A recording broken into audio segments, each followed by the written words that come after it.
यहाँ खेत में फसल लहलहाए, सम्मान से किसान भी मुस्काए। यहाँ बिजली से हर घर जगमगाए, विकास की प्रवाह में मन हर्षाए। शिक्षा है, रोजगार है, विकास की बयार है, सड़क है, अस्पताल है, चाहे खुशियों की बहार है। बिना संगीत के ही थिरके है पाँव, है स्वर्ग से सुंदर गांव गिरा, सुखी संपन्न है अपना गांव गिरा, है स्वर्ग से सुंदर गांव गिरा, सुखी संपन्न है अपना गांव गिरा।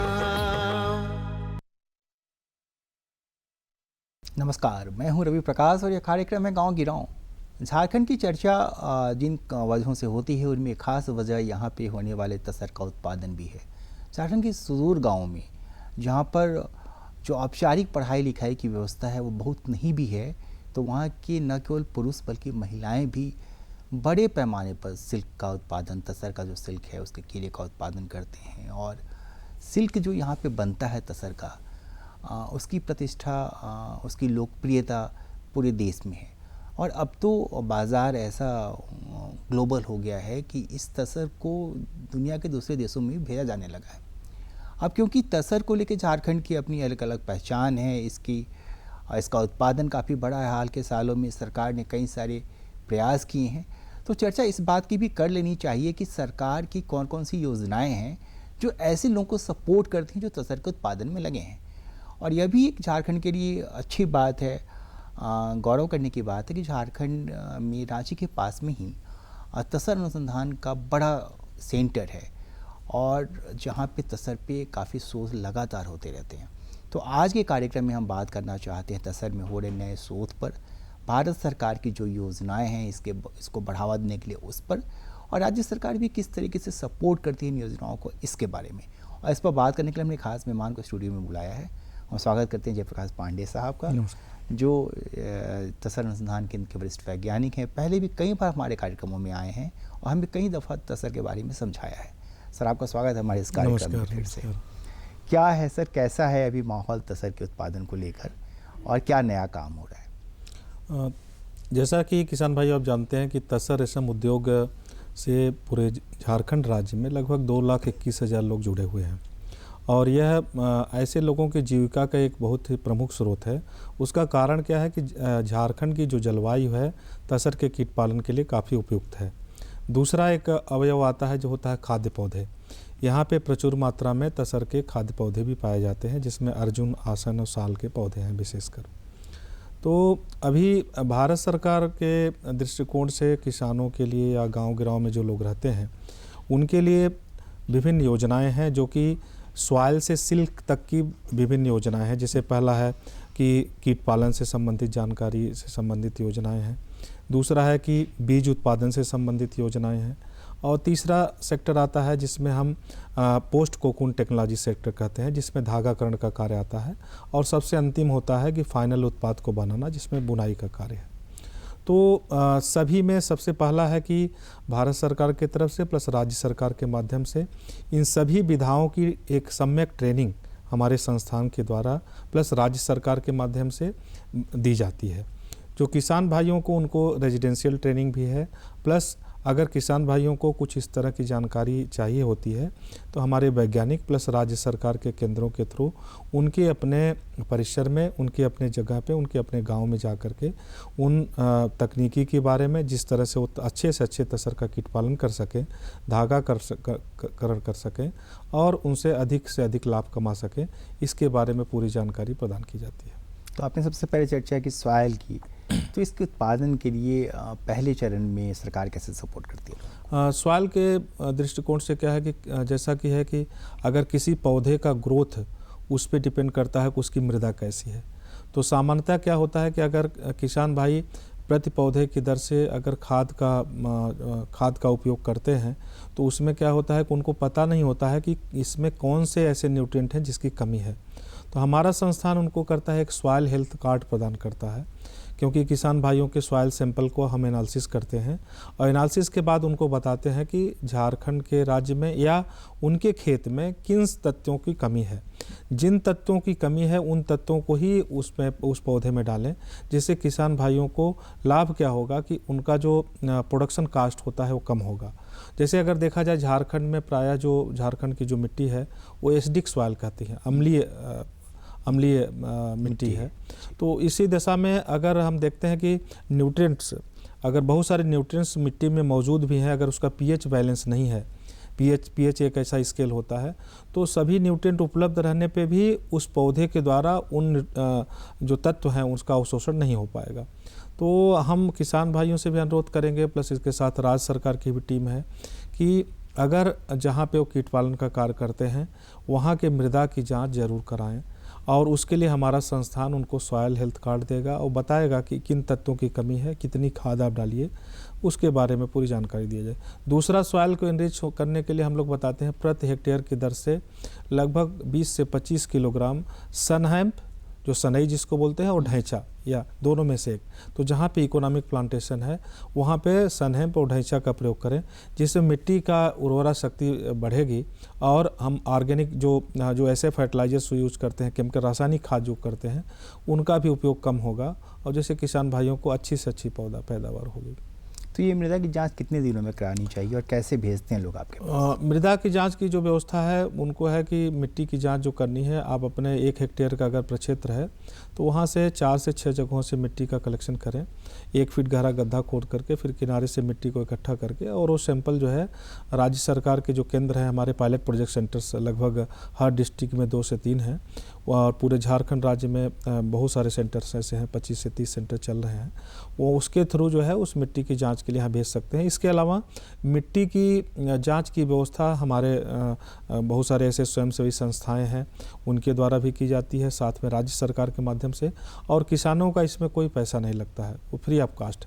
इसके अलावा किसान भाइयों को से अनुरोध है कि एक डाटाबेस भी है, नेशनल लेवल पे मिट्टी का एक डाटाबेस भी बनाया हो गया है, जो कि institute of soil science Bhopal के द्वारा तैयार है, जिसमें हर गांव में, हर ब्लॉक में, उनके लोकेशन में मिट्टी के क्या सॉइल स्ट्रक्चर है इसके बारे में भी जानकारी, उस पर भी जो हमारे प्रोग्रेसिव किसान भाई हैं उससे भी देख करके उसके आधार पर निर्धारण कर सकते हैं।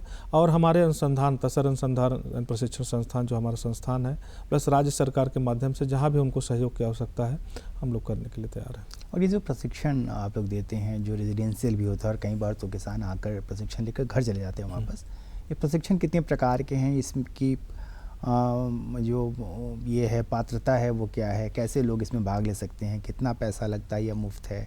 यह प्रशिक्षण जो किसानों के लिए हम लोग कराते हैं विभिन्न संस्थानों में, यह बिल्कुल निःशुल्क है और यह प्रशिक्षण 7 दिन का भी होता है, 1 दिवसीय एक्सपोजर विजिट भी होती है, 15 दिन का प्रशिक्षण होता है।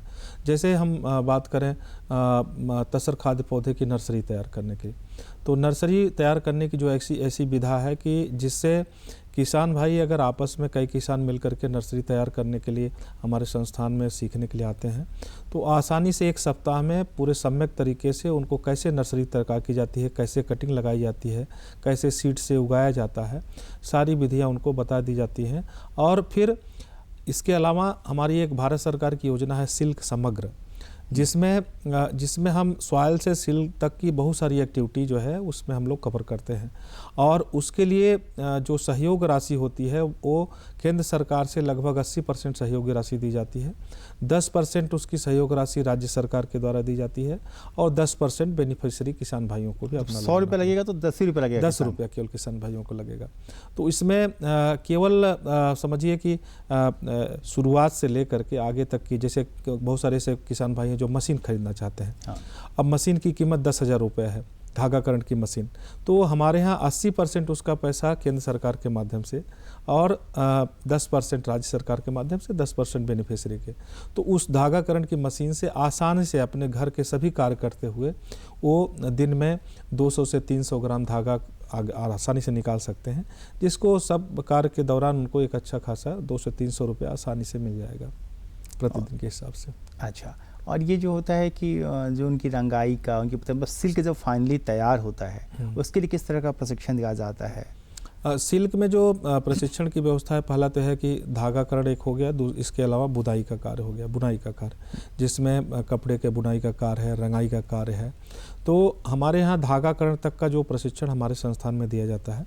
इसके अलावा राज्य सरकार के तमाम ऐसे क्लस्टर्स हैं, जैसे खादी के भी क्लस्टर्स हैं हमारे यहाँ। राज्य सरकार का अगर देखेंगे, राज्य सरकार का खरसुआ रीजन में क्लस्टर है, और इन क्लस्टर्स में पूरी जानकारी उनको कपड़ा बनाने तक की दी जाती है।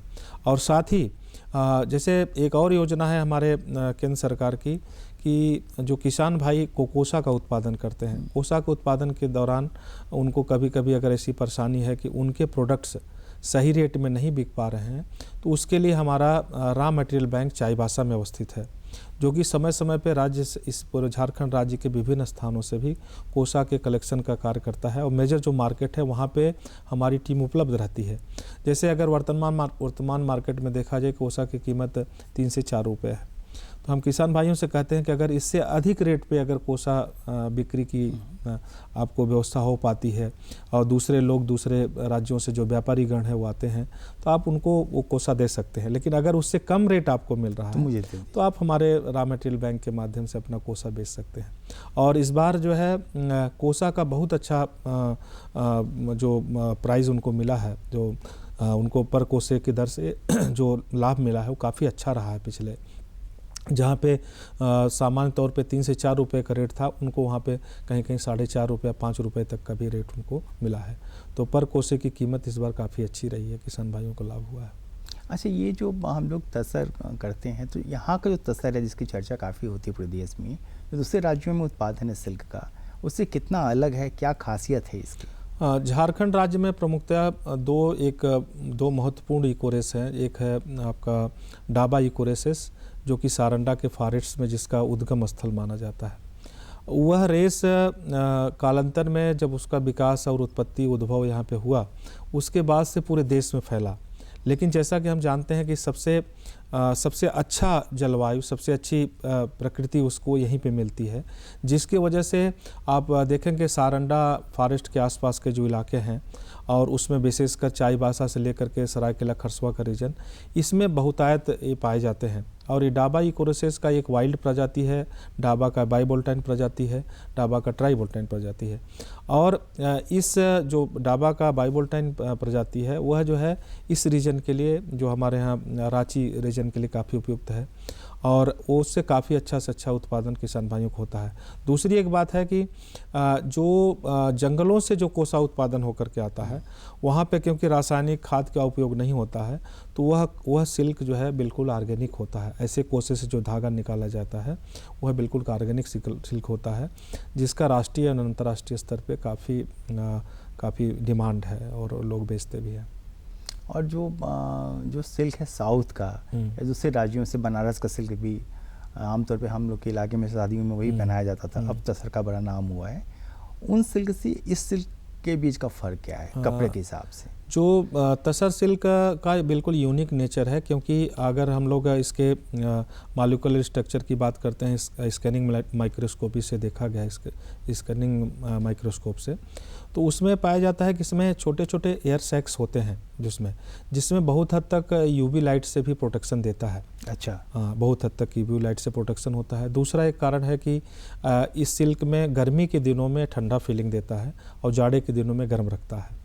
और यह स्किन के लिए बहुत उपयुक्त है, क्योंकि इसमें जो फाइब्रिन एंड सेरेसिन 2 ऐसे कंपोनेंट होते हैं जिससे सिल्क मिल करके बनता है। तो स्पेशली जो सेरेसिन होता है एक बायो मटेरियल्स है, जिसका नेचर जो है एंटी माइक्रोबियल नेचर होता है।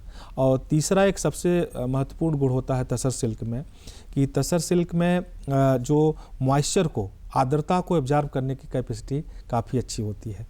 तो इसलिए यही तसर रेशम उद्योग को, तसर सिल्क को नायाब बनाता है, और इसकी काफ़ी हद तक डिमांड भी है ऐसे कपड़े की। आप तो काफ़ी समय से रिसर्च कर रहे हैं तसर पे, और झारखंड में भी लंबे वक्त से आपने काम किया है। कितनी जागरूकता बढ़ी? आप ही बता रहे कि 2.25 लाख के आसपास लोग इससे जुड़े हैं। जागरूकता कितनी बढ़ी किसानों में इसके उत्पादन को लेकर, और उनमें महिलाओं का पार्टिसिपेशन कितना है? और एक सवाल और है कि उसमें जो आदिवासी किसान हैं उनका पार्टिसिपेशन कितना है? बहुत अच्छा प्रश्न है। यह तसर रेशम उद्योग महिलाओं के लिए खासकर एक बहुत ही अच्छी अनोखी पहल लेके आता है, क्योंकि हमारे यहाँ ग्रामीण इलाकों में महिलाओं का जुड़ाव इससे बहुत ज़्यादा है। लगभग 60 से 70% महिलाएं इस उद्योग में जुड़ी हुई हैं। दूसरा है कि क्योंकि ये तसर रेशम उद्योग ऐसे क्षेत्रों में है जहाँ पे भारत सरकार के लिए, राज्य सरकार के लिए उनके लिए संसाधन मुहैया कराना बहुत कठिन कार्य होता है। जंगलों के आसपास जो लोग रहते हैं, तो ऐसे लोगों के, क्योंकि तसर का खाद्य पौधा वहाँ मौजूद है, तो ऐसे गरीब और आदिवासी लोगों के लिए यह बहुत ही लाभदायी है और काफ़ी लोग जुड़े हुए हैं। तो हमारी लगभग तसर रेशम उद्योग के परिदृष्टि को देखें तो इसमें लगभग 70% पॉपुलेशन ऐसी है कि जो कि महिलाएं और गरीब आदिवासी गण हैं, जो कि इससे काफ़ी हद तक लाभान्वित हो रहे हैं, उनको लाभ मिल रहा है। और सरकार की योजनाओं के बारे में कैसे बताते हैं आप लोग किसानों को कि ये योजना है, इसका फ़ायदा आप कैसे उठाना चाहिए, क्या कर सकते हैं, इतनी कमाई हो सकती है? इसके लिए हम लोग 2-3 स्तर का जागरूकता अभियान चलाते हैं। सबसे पहला है कि एक कृषक दिवस का आयोजन हम लोग करते हैं, जिसमें ऐसे किसान जो कि प्रोग्रेसिव किसान हैं उनको करते हैं। दूसरा, एक्सपोजर विजिट कराते हैं। ऐसे प्रोग्रेसिव किसान जिन्होंने बहुत अच्छा कार्य किया है और कुछ अच्छा सीखना चाहते हैं, तो दूसरे किसान के फील्ड में जहाँ पे और अच्छा नई विधियों से, तकनीकी से किया है, उन्होंने प्रोग्रेसिव किसान ने लाभ उठा है। रिसर्च इंस्टीट्यूट्स का विजिट कराते हैं, हमारे जो पायलट प्रोजेक्ट सेंटर्स हैं उनकी विजिट कराते हैं, साथ ही हमारे जो सीड प्रोडक्शन सेंटर्स है उसकी विजिट कराते हैं। और इसका एक बहुत ही अच्छा पहलू मिला है कि झारखंड राज्य में बहुत सारे ऐसे सीड प्रोडक्शन यूनिट है जो कि किसानों के द्वारा अभी रन किए जा रहे हैं। इस किसान भाइयों के द्वारा सीड प्रोडक्शन, जो कि एक बहुत ही अच्छा और सेंसिटिव इशू है, और उनके द्वारा जो सीड प्रोड्यूस किया जा रहा है, जिसको हम लोग बेसिक सीड मल्टीप्लिकेशन सेंटर का BSPO बोलते हैं, वो टोटल जो है किसानों के द्वारा जो की जा रहा है उसका बहुतायत लाभ जो है किसान भाइयों को मिल रहा है। और कुछ ऐसे BSPO हैं झारखंड में कि जो कि पूरा BSPO में A to Z जितनी टीम के मेंबर्स हैं सभी महिलाएं हैं, पूरा महिलाओं के द्वारा।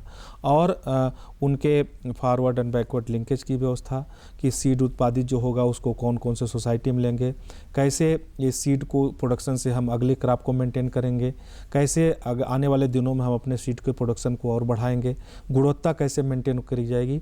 और यहाँ तक कि महिलाओं के द्वारा माइक्रोस्कोप ऑब्जर्वेशन, जो कि एक बहुत टिपिकल पहलू होता है, उसमें बीमारी के लक्षण का परीक्षण भी वो लोग करके और उसको उस तरह से अपने सीड बनाने की प्रक्रिया में पारंगत है। तो ये एक सक्सेस स्टोरी है किसानों की। और समय समय पे जो हमारे वैज्ञानिक गण हैं उनके सीड की जांच करने के लिए उनको नई तकनीकी, जैसे जीवन सुधा है, जो हमारे डिप्रोटेक्स है, अंडा धोने की जो तकनीकी है, इस समय समय पे जो तकनीकी होती है उसकी जानकारी और ट्रेनिंग भी हम लोग कराते हैं।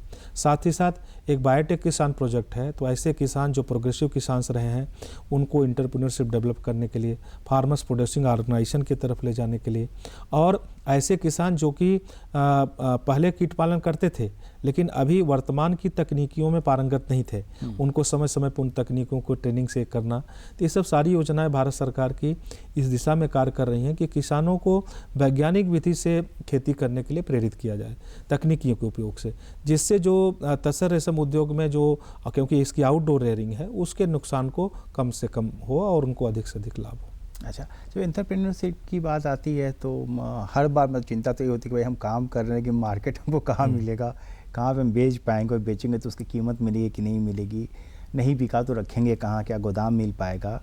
सरकार की योजनाएं किस तरीके से सपोर्ट करती हैं किसानों को मार्केट उपलब्ध कराने में, और यहाँ से जो मार्केटिंग हो रही है तसर सिल्क की, वो किस रूप में, क्या वो रेडीमेड ज़्यादा है उसमें सहभागिता रेडीमेड की, या कपड़े भेजते हैं, कैसे होता है मार्केट? जैसे उत्पादन की दृष्टि की बात करें तो पूरे देश में जितना तसर का उत्पादन होता है अन्य राज्यों में, उससे ज़्यादा उत्पादन अकेले झारखंड राज्य में होता है। और झारखंड राज्य का 2 ऐसा क्लस्टर है, एक सरायकेला खरसवां और दूसरा संथाल परगना का जो क्लस्टर है, यह जो है बहुतायत तसर रेशम उद्योग के लिए जाना जाता है। तो लेकिन अभी भी जो झारखंड राज्य में ज़्यादातर जो फोकस हो पा रहा है वह तसर के कोसे के उत्पादन तक हो रहा है। अगर देखा जाए कि इसके धागाकरण करके, इसके वस्त्र प्रिपेयर करके बहुत लार्ज स्केल में करने की अभी इसमें बहुत सारी मेहनत करने की ज़रूरत है कि जितना हमारे पास कोसा का उत्पादन हो रहा है उससे ज़्यादा से ज़्यादा हम उसका धागा बनाएं और धागा से फिर कपड़े बना करके फाइनल प्रोडक्ट करें। निश्चित रूप से झारखंड राज्य सरकार से अंडरटेकिंग 2 ऐसी संस्थाएं हैं जो काफ़ी अच्छा काम कर रही हैं। जैसे एक है आपका झारक्राफ्ट, जिसके थ्रू जो है इसकी मार्केटिंग और फाइनल प्रोडक्ट्स बेचने की बहुत सारे विदेश में भी इनके प्रोडक्ट्स गए हुए हैं। दूसरा आपके खादी के साथ भी इसके प्रोडक्ट काफ़ी हद तक विदेश में गए हैं, लेकिन इसको और अधिक स्ट्रेंथन करने की ज़रूरत है। कोसे के उत्पादन की जहां बात हुई, कोसे को लेने के लिए हमारे स्टेट गवर्नमेंट का बैंक है, प्लस हमारे सीड प्रोड्यूसिंग सेंटर्स हैं वो भी कोसे को खरीदते हैं। इसके साथ राज्य सरकार के जो पायलट प्रोजेक्ट सेंटर हैं वो भी कोसे को खरीद लेते हैं। और साथ ही अगर फाइनली उनका कोसा उचित रेट पर नहीं बिक पाता है तो उस दौरान हमारे रॉ मटेरियल्स बैंक जो है सेंटर केंद्रीय रेशम बोर्ड के हैं, जो कि चाईबासा में अवस्थित है, वहाँ पे उस कोसे को खरीदने की व्यवस्था की गई है। तो कोसे के यहाँ के कोसे खरीदार कौन कौन से राज्य हैं, कौन कौन से देश हैं, कहाँ? जैसे यहाँ से कोसा जो दूसरे राज्यों में जाता है, जैसे भागलपुर जानते हैं आप, सिल्क के लिए एक मशहूर क्लस्टर है। लेकिन अगर हम पूरे बिहार राज्य की बात करें तो बिहार राज्य में कोसा का उत्पादन बहुत कम होता है, लेकिन वहाँ पे फैब्रिक बनाने का कार्य बहुत आयत होता है, क्योंकि बहुत सारे लूम्स है पहले से इस्टेब्लिश है। पहले दोनों राज्य एक ही हुआ करते थे, तो अभी झारखंड और बिहार राज्य अलग हुए हैं। तो आज भी भागलपुर एक क्लस्टर बना हुआ है बुनाई के लिए, कपड़ा प्रिपेयर करने के लिए। लेकिन उस तरह के, अब जैसे छत्तीसगढ़ की बात करेंगे तो वहाँ चांपा में एक बहुत ही बड़ा क्लस्टर है जो कि तसर रेशम उद्योग के लिए जाना जाता है, चांपा में, जिसको एक तरह से कोसा सिटी भी कहते हैं। तो ऐसे जगह पे बहुत ही इस्टेब्लिश, अब यहाँ झारखंड राज्य में भगैया में एक क्लस्टर है, काफ़ी वो भी मशहूर क्लस्टर है, प्लस सरायकेला खरसवां रीजन में है। लेकिन इसको और स्ट्रेंथन करने की ज़रूरत है कि हम कोसा के उत्पादन से लेकर के एंड प्रोडक्ट तक बनाएं। और इसमें केंद्र सरकार की बहुत सारी ऐसी योजनाएं हैं जो कि एनजीओ को, प्लस राज्य सरकार को, प्लस किसान के भाइयों के जो फार्मर्स प्रोड्यूसिंग ऑर्गेनाइजेशन होते हैं, जिसका अभी भारत सरकार ने क्या किया, एक सिल्क समग्र स्कीम किया, जैसा कि नाम है सिल्क समग्र, मतलब समग्र दृष्टिकोण अपनाते हुए सॉइल टू सिल्क तक की विभिन्न योजनाओं को समाहित करते हुए किसान भाइयों को जोड़ करके राज्य सरकार के माध्यम से, प्लस उनके साथ साथ हम एनजीओ के माध्यम से हम एक विकासोन्मुखी होकर के आगे बढ़ते हैं। और उसमें भारत सरकार की योजना समय समय पे उनको हेल्प करने के लिए तैयार रहती है, जो कि उनको समग्र दृष्टिकोण के साथ आगे बढ़ेगी। अच्छा, एक सवाल और एकदम सीधे नहीं जुड़ा है, फिर भी मैं पूछ लेता हूँ, अगर संभव तो बताइएगा। जैसे यहाँ पे आपका तसर का उतना शानदार प्रशिक्षण और रिसर्च केंद्र है, इस तरह के और कितने केंद्र हैं भारत में, और वहाँ पे और क्या क्या काम हो रहा है? भारतवर्ष में अगर देखा जाए तो हमारे तसर रेशम उद्योग के लगभग 12 राज्यों में ऑफिस है, कार्यालय हैं, जिसमें हम लोग 3 स्तरीय व्यवस्था करते हैं। एक तो हमारा RS है कि जो संस्थान लेवल पे जो तकनीकी डेवलप होती है डायरेक्टली हम लोग किसान भाइयों को नहीं देते हैं, क्योंकि अगर सीधे किसान भाइयों को दे देंगे तो उनके ट्रायल में अगर फेल्योर होता है तो उनको कष्ट होगा।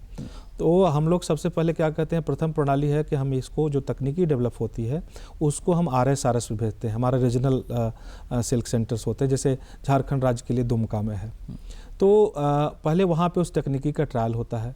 इसके अलावा हमारे पास P4 सेंटर है जो कि सीड के लिए जाना जाता है, जैसे चक्रधरपुर में हमारा P4 सेंटर हुआ करता है।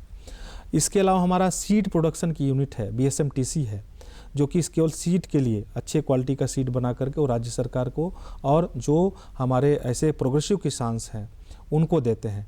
तो इस तरह के सेंटर जो है समय समय पर उनके मददगार होते हैं।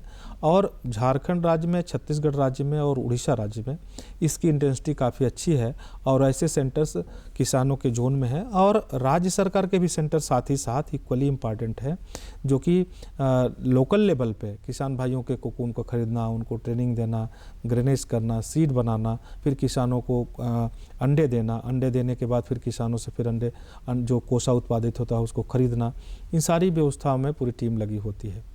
अच्छा, और जो सवाल, चूँकि आप लोग का व्हाट्सएप ग्रुप भी चलता है, आपने बताया था पिछले कार्यक्रमों में, जिसमें प्रोग्रेसिव किसान जो है आप संवाद करते हैं, किस तरह के सवाल आते हैं, कैसे जवाब देने की प्रणाली है, कैसे सब मैनेज होता है? किसानों के जैसे 2-3 महत्वपूर्ण सवाल आते हैं कि अगर हमको ट्रेनिंग इस संबंध में चाहिए तो हमको कहाँ संपर्क करना चाहिए, सबसे पहला। दूसरा, कुछ ऐसे सवाल आते हैं कि उनके सिल्क जैसे धागाकरण उन्होंने कर दिया तो उसको उसके बिक्री की क्या सुविधा है। तीसरा आता है कि रेयरिंग के दौरान अगर उनको बीमारी लगी तो किन दवाइयों का उपयोग करना चाहिए। जैसे हमारा एक जीवन सुधा है, LSM है, हमारा लिप सरफेस माइक्रोस्कोप हमारे संस्थान के द्वारा बनाया गया है। अंडे को धुलने के लिए तकनीकी, तो उनका फोकस क्या रहता है कि कौन कौन सी तकनीकी है। तो हम लोगों ने अभी क्या किया कि जो हमारे ऐसी तकनीकी जो कि बहुत ही इस्टेब्लिश तकनीकी थी और फील्ड लेवल पे प्रूवन तकनीकी थी, उसका एक विवरण बना करके हिंदी और इंग्लिश दोनों में हम लोगों ने किसानों को उपलब्ध करा दिया। उसको फेसबुक पे भी लोड कर दिया, व्हाट्सएप ग्रुप में भी कर दिया, ट्विटर्स पे भी कर दिया कि जो भी फार्मर्स, प्रोग्रेसिव ग्रुप्स, जो भी जिस स्तर पे, और इसके साथ साथ समय समय पे किसान मेला के माध्यम से प्लस कृषक दिवस के माध्यम से हम लोग वहाँ उस पंपलेट को हार्ड कापी भी उनको उपलब्ध कराते हैं, सो दैट उसमें तकनीकी सरलतम तरीके से बताई गई है और उसको उपयोग करके वो अधिक से अधिक लाभ कमा सकते हैं। चलिए, अब हमारे कार्यक्रम में सिर्फ 1 मिनट का वक्त बचा है। कोई सवाल नहीं है मेरा, कुछ वैसी चीज़ें जो आप किसानों को बताना चाहते हैं, हम लोगों ने आपसे पूछा नहीं। बस किसान भाइयों से हमारा ये अनुरोध है कि जो आपके नज़दीकी पायलट प्रोजेक्ट सेंटर्स हैं वहाँ उसके संपर्क में रहें और अपने रेयरिंग की तैयारी और जो कोसा उत्पादन के बाद अगर बिक्री में कहीं समस्या होती है तो हमारे पायलट प्रोजेक्ट सेंटर प्लस साथ ही हमारे संस्थान की जो वेबसाइट है उस पर भी मोबाइल नंबर दिए हुए हैं, नंबर से उनसे संपर्क करें और कहीं भी ये सुविधा होती है तो हम लोग प्रयास करेंगे कि उस समस्या को दूर करें जिससे आपको आपके उत्पाद का अच्छा लाभ मिले। और साथ ही जो NGO भी हैं उनके लिए भी संदेश है कि राज्य सरकार के माध्यम से ऐसे प्रपोजल्स जो उनके पास हैं उसको सबमिट करें सिल्क समग्रा के थ्रू। उस प्रपोजल्स को, अच्छे प्रपोजल्स को उनको जगह दी जाएगी और किसान भाइयों का लाभ होगा। तो ये प्रपोजल आपके यहाँ सबमिट किए जाते नहीं, हैं गवर्नमेंट के पास? यह राज्य सरकार के माध्यम से, राज्य सरकार का जो सेरिकल्चर डिपार्टमेंट है वहाँ जमा होता है और वहाँ पे पूरा हमारा केंद्र की जो टीम होती है हमारे बंगलोर से, केंद्रीय कार्यालय से, प्लस हमारे संस्थान से नोडल अफसर्स रहते हैं और एक बैठक होती है कि उस प्रोजेक्ट की पात्रता के आधार पे, उसकी गुणवत्ता के आधार पे चयनित होते हैं कि इसको इस तरह के प्रोजेक्ट में कार्य दिया जाएगा। उसकी गाइडलाइंस ऑलरेडी ऑनलाइन पे मौजूद है। सर, आपका बहुत धन्यवाद। मुझे पूरी उम्मीद है कि हमारी बातचीत से में आपको आपके मतलब की चीज़ें निकल गई होंगी और जो किसान तसर का के उत्पादन में लगे हैं उनको हमारी बातचीत का फ़ायदा होगा। और आप निश्चित तौर पे तसर अनुसंधान केंद्र से, यहाँ के वैज्ञानिकों से और जो केंद्र सरकार की योजनाएँ हैं आपके लिए, जिसमें आप 10% के खर्च पे भी मशीनें खरीद सकते हैं और इस तरह के लाभ प्राप्त कर सकते हैं, उसका फ़ायदा, उसके बारे में आपको जानकारी होगी। अगर नहीं है तो आपको ऐसे प्रशिक्षण केंद्रों पे जाना चाहिए और सरकार की योजनाओं का फ़ायदा उठाना चाहिए ताकि आपका भी लाभ हो और गवर्नमेंट ऑफ इंडिया जो भारत की सरकार है उसका भी लाभ हो। मुझे भी इस कार्यक्रम को रोकने की इजाज़त दीजिए। अगले सप्ताह इसी दिन इसी वक्त आपसे फिर मुलाकात होगी। नमस्कार। किसान भाइयों, धन्यवाद।